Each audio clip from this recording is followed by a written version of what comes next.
Can you hear me now?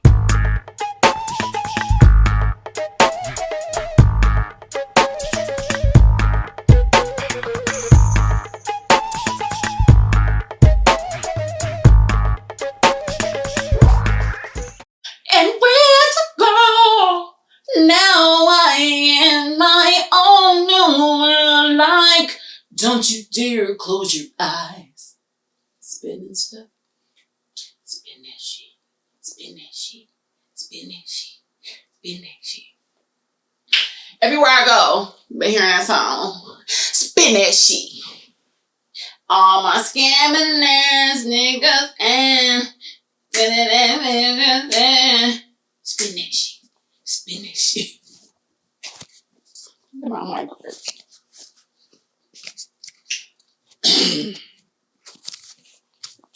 Y'all.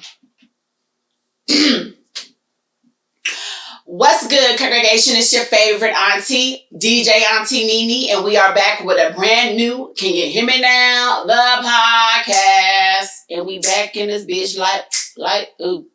Let me wipe the, I feel like the camera is like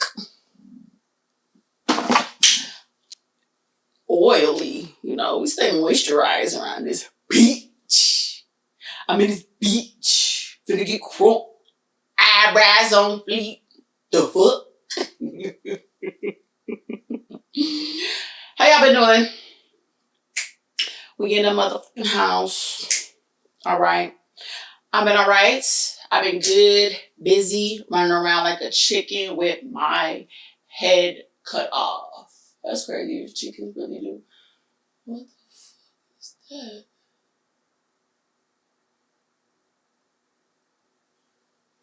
It's a gnat in here. I don't fuck with bugs. I don't fuck with bugs, roaches, rats, rodents, hantavirus, corona, none of that shit. Alright. I've been good, y'all. I'm running around like a chicken with my head cut off. Living life. Vabbing out. You know what I'm saying?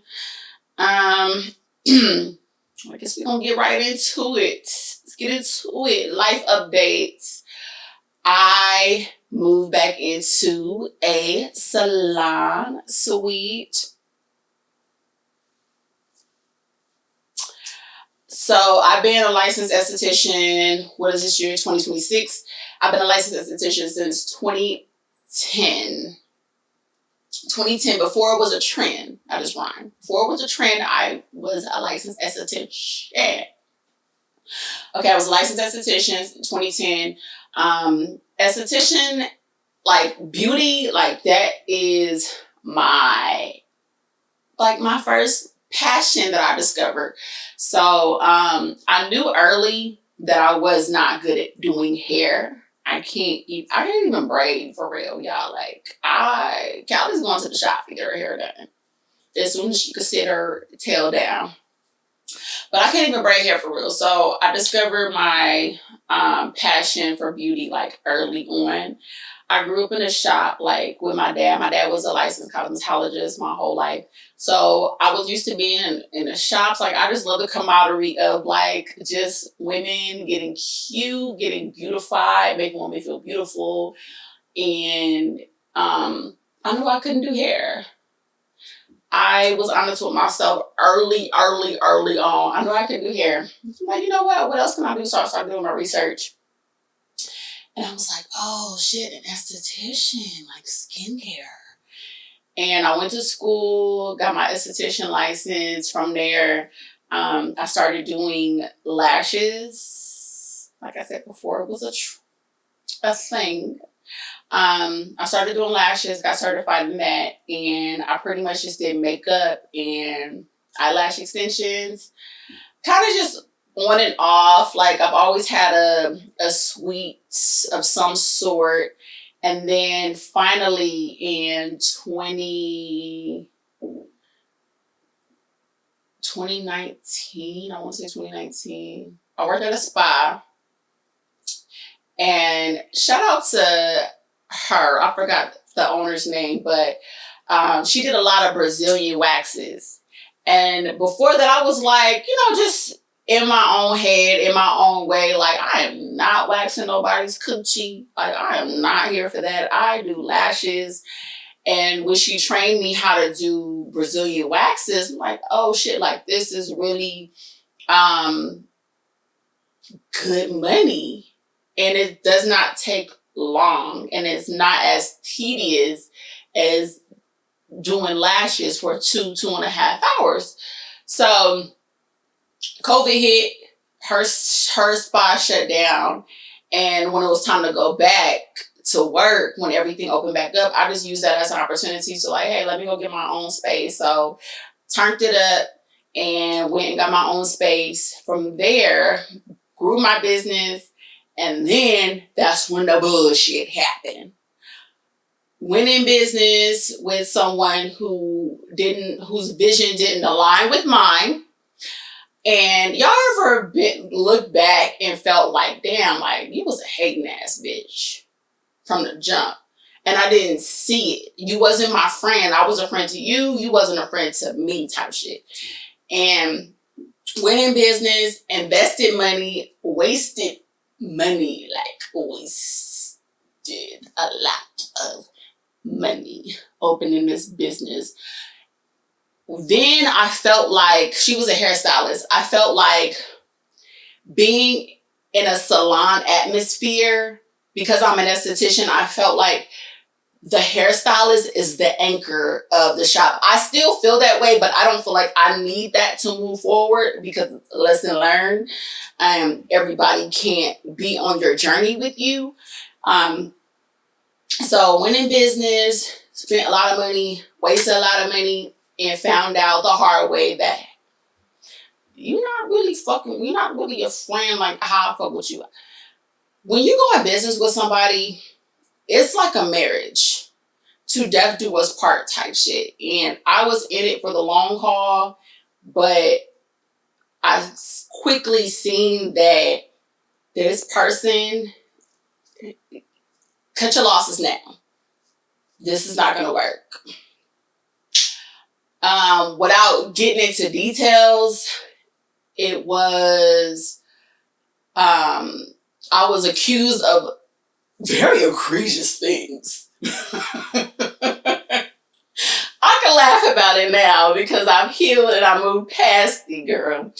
And I was accused of a very egregious act. And to then turn, be told like, oh, I made it up. I was told you made it up. Tried to move past it just with the vision, the business vision in mind. Like, okay, this is our company, this is our business, we're building this together. But my spirit just could not continue to move forward. So my husband was gone. He was driving trucks at the time. And I said, you know what? He gassing me like, oh, if you get on the truck, this is going to be the quickest, easiest money you ever made. Lies. So I said, you know what? I'm skipping over a few parts of the story. I'm kind of expediting the story. So my business mind was like, hey, you have this building, you have these rooms, rent the rooms out and just get your ass on the truck and go drive with your husband. Because he was gone all the time. We had just bought our house and he was gone all the time and I was lonely anyway. Like, I miss my man. Like, let me go. And I want to be a passenger person, but yeah, I could work too. I could drive a truck too. But you can't drive no truck. So I was looking around for somebody to rent my room from me, like sublease it. And then realizations hit, like, you're going to be getting calls about this shop while you're somewhere in fucking Wyoming trying to drive a truck and back that bitch up. And I just want to walk away from it. And I made, which I thought was the best decision for me at the time. I made the decision to, hey, are you staying in the shop? Okay, cool. I'm about to leave. Okay, you got it. Boom. Bitches didn't have it. Just didn't do what they said they was gonna do, in which I had to deal with the consequences on the back end. Dealt with them. So yeah, like after that, went on the truck, did that shit, figured that out. Like that was not for me. I know I was like kind of running from something. Not kind of. I was running from that path of being an esthetician and being a business owner, and got on the truck. Quickly realized this is cool. The money is cool. I love being with my man.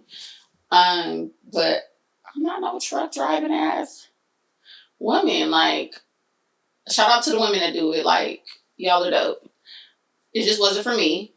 And, you know, after that, got pregnant with Callie, took a little break from being an esthetician. And like I said, I'm just, on previous episodes, I'm just walking the path that God has aligned for me. So I said, you know what?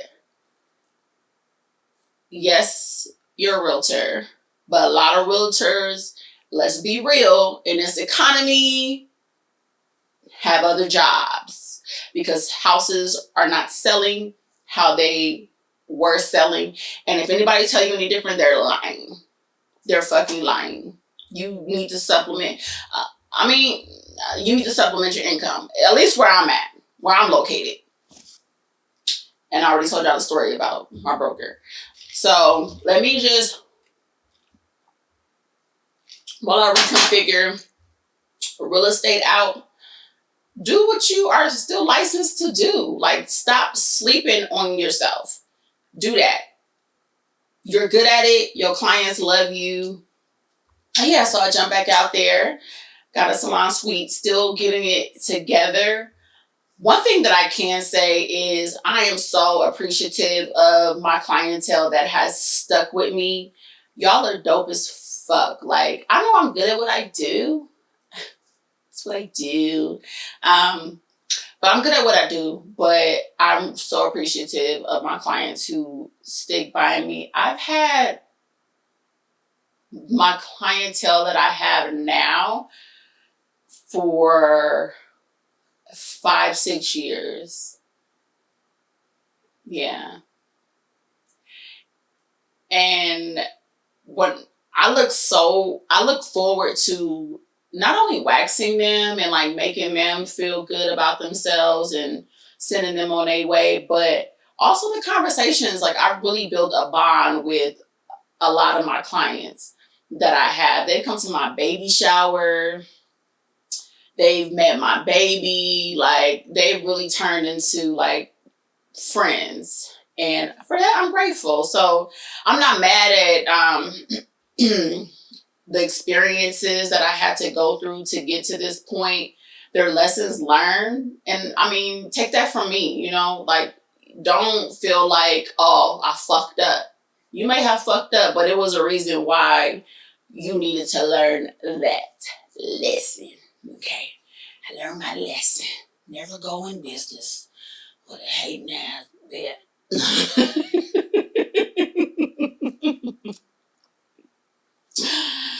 Speaking of returning back to their careers, Serena Williams is returning back to the tennis courts.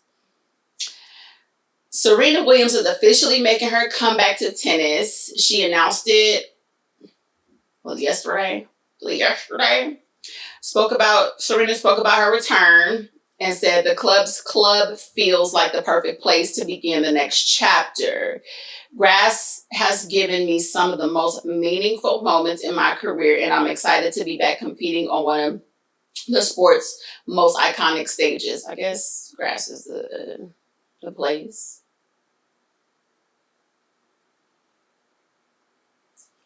Oh, like, as opposed to table tennis? Was she playing table tennis? I'm so happy. Like, I'm an advocate for do what you want to do. You can leave, you can come back, you can fall, you can get your ass back up. You can stay the fuck down if that's your choice. But do what God has put on your heart to do. So with that being said, welcome back to tennis, Serena, queen, fellow Black queen, woman of Compton, young. I'm happy she's returning. She's a mom. She has 2 kids now and married. And I also believe that even though motherhood and being a wife is fulfilling, when you're an ambitious woman and you have your own goals and you're driven, being a mom and being married is just not enough. It's not enough. So I get that. You know, she is a beast at what she does. And yeah, I'm excited to see Serena Williams compete again. Okay.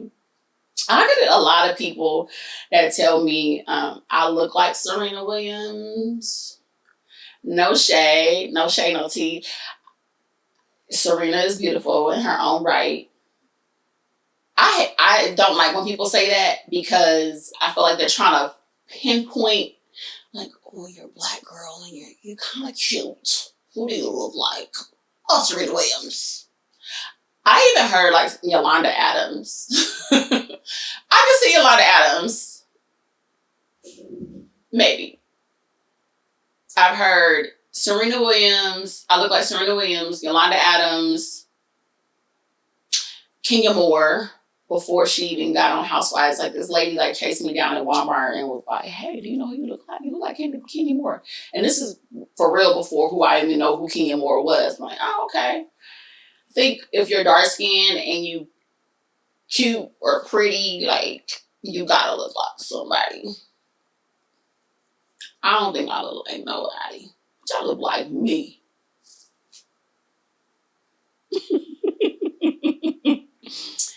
Kool-Aid pineapples. Did y'all make them? They're going viral. So you go to Costco or Sam's Club in my case. I went to Sam's Club and bought the pineapple spears. And they come in a jar with coconut water and sugar, I guess already mixed in with this pineapple spears. And you pour the juice of the pineapple, which is the coconut water, and mix that with pineapple. I think I did a blue raspberry lemonade or something like that. It's the blue one. And then you pour that juice back into the jar with the pineapples, put it in the refrigerator, let it sit, and then the pineapple juice and the spears turn blue. And yeah, like everybody's in a frenzy about pineapples. I ate a half of one and I felt like my heart start beating fast. And I was like, I don't think that this is healthy. I like sugar, but I don't like to feel like I am eating a lot of sugar. And yeah, I think people overhype a lot of shit. And that's one of those things. Overhyped. But they're in my refrigerator.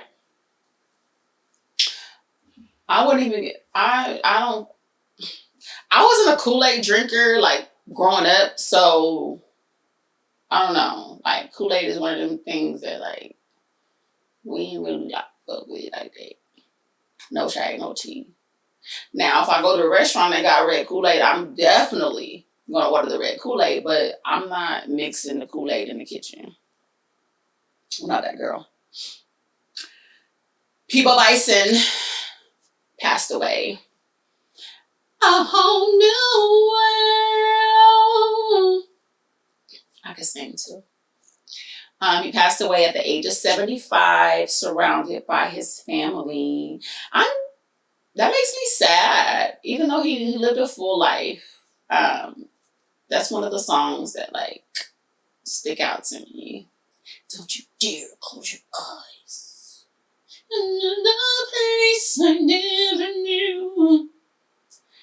That sticks out because Aladdin 2 came out when I went to Disneyland for the first and only time. I've never been to Disneyland after that. So what was that, like 94?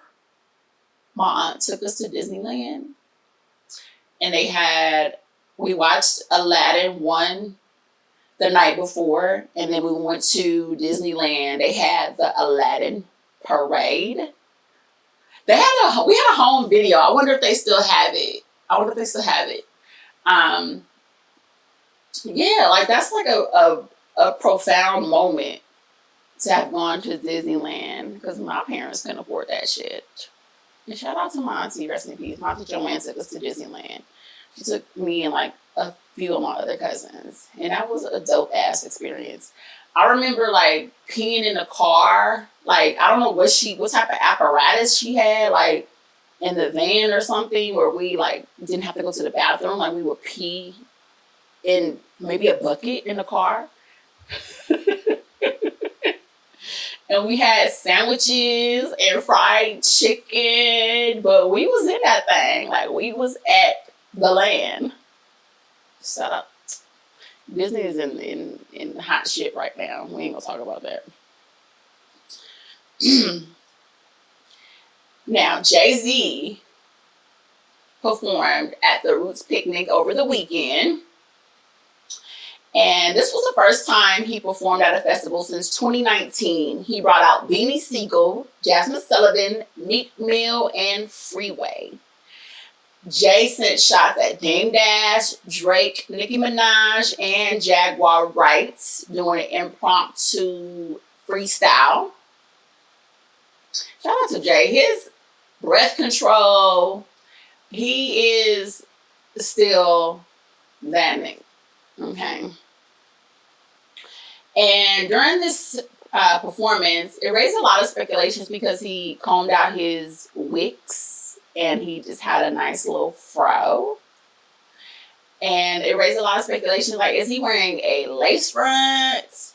Is he wearing a wig? Was his wigs real? And yeah, he combed out his wigs. Like, that's a thing. Like, people comb out their locks, almost their dreads, but we're not dreading shit. He combed out his wigs, and people comb out their dreads. I still said it.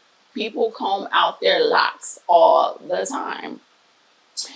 Even Kay, shout out to Kay, who was on a couple episodes ago. She had locks, and she explained to me that she combed out her locks, and it took her like 5 days. I think Jay's hairstylist, who took to social media to confirm that, yes, he in fact combed out his wigs. And it took them, I read one place where it said 6 days. I read somewhere else where it said 4 days. So, of course, it takes days to comb all that out. And then a lot of people were saying, like, it's impossible. Which, how the fuck you gonna tell me what's impossible in my head? It's impossible to still have all that hair that he had, because with wigs, you have to use glue. Why are y'all gluing y'all hair? Hello? Hello? I thought the whole point is that it's a protective style. Why are y'all gluing it? If somebody's gluing your shit, they're doing it wrong. Because our hair should naturally coil up and lock up. It's the magic in it.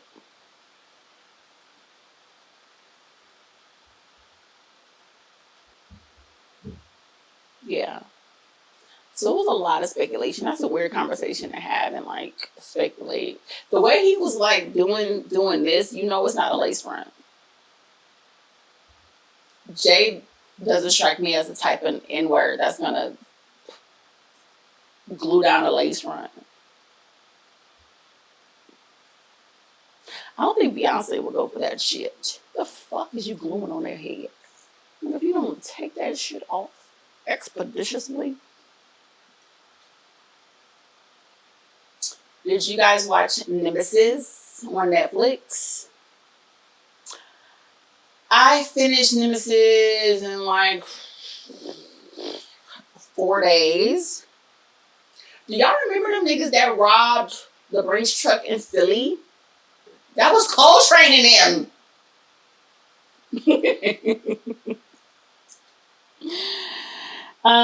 Nemesis is basically basically what happens when the LAPD detective and a criminal mastermind become obsessed with each other. They forget that everybody else fucking exists.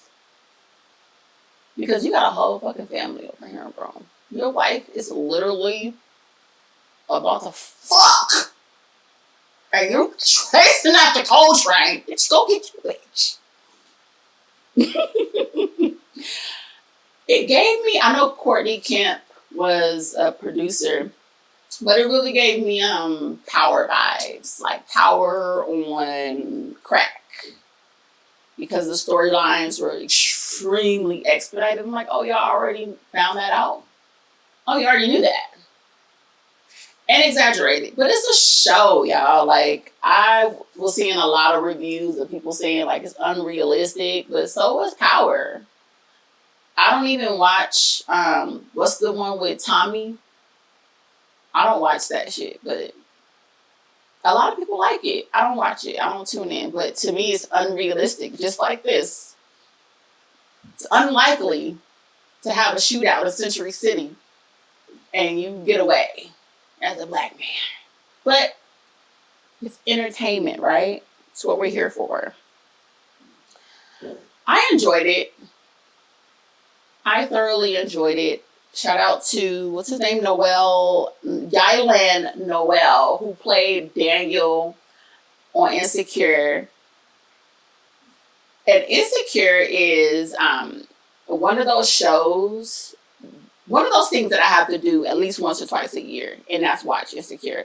So Daniel, I kept calling him Daniel when I was watching it. When I was trying to explain the show to my husband, I'm like, oh yeah, Daniel, but Coltrane.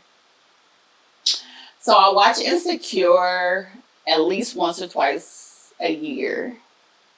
Like my little quirks or like little things that I have to do. And I also have to watch Jadakiss. Well, I say Jadakiss's verses. I also have to watch the verses with, Cameron and them, but specifically Jadakiss's part. And I'll also watch Kendrick Lamar. Callie is like, she knows when I'm about to put that shit on. Kendrick Lamar's Super Bowl performance. Like, I watch that a couple times a year too.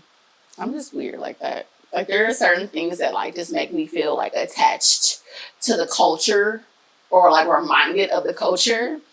And I just throw it on. Throw that shit on. I tried to watch Atlanta Housewives. Well, I did watch it. And I'm a woman and I'm allowed to change my mind. And I think that I'm back to being bored with Atlanta Housewives. New season. What was the season? Episode 9. I'm a little bored. And not Kelly crying about her financial situation and then yo dude paying $70K to get your teeth done. Like, don't you need to? Never mind.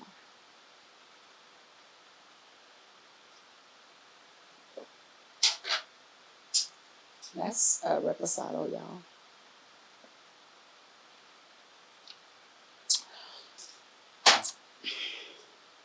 I feel like I talk so fast. I feel like I talk so fast. Like,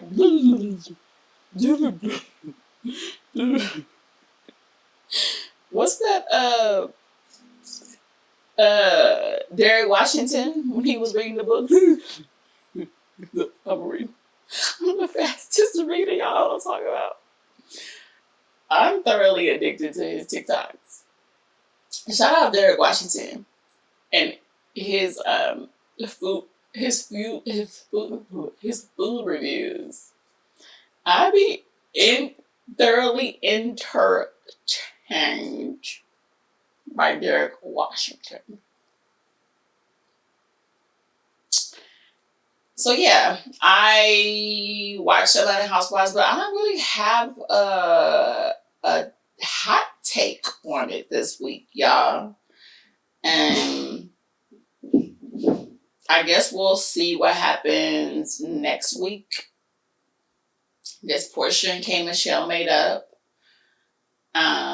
I just miss the OGs. Like, I know Cynthia's holding down for the OGs, but like the Candies, the Ninners, drop some mix. I'm gonna laugh. I'm used to Atlanta Housewives making me laugh and making me want to boss up. Even though the women are business owners, it's just not giving for me. Not yet. I wonder how many episodes the season is gonna have, but it's just not. I'm sure we're like halfway through the season, and it's just not giving, baby. It's just not. I see my nails. Shout out to my nail tech who just graduated from high school. She's that girl. That's all I have this week, y'all. Like, I'm just trying to like get my life back in order. And this year is flying by. Like, we're already in June. We're already through the half of the year. Time is not real. It's fake as fuck. Because what you mean when you're in June? Like, May was here literally 5 fucking minutes. And it's gone. Next month is 4th of July. Are y'all celebrating Juneteenth? Like, what are we doing? What's the vibes? What's the vibes, babes?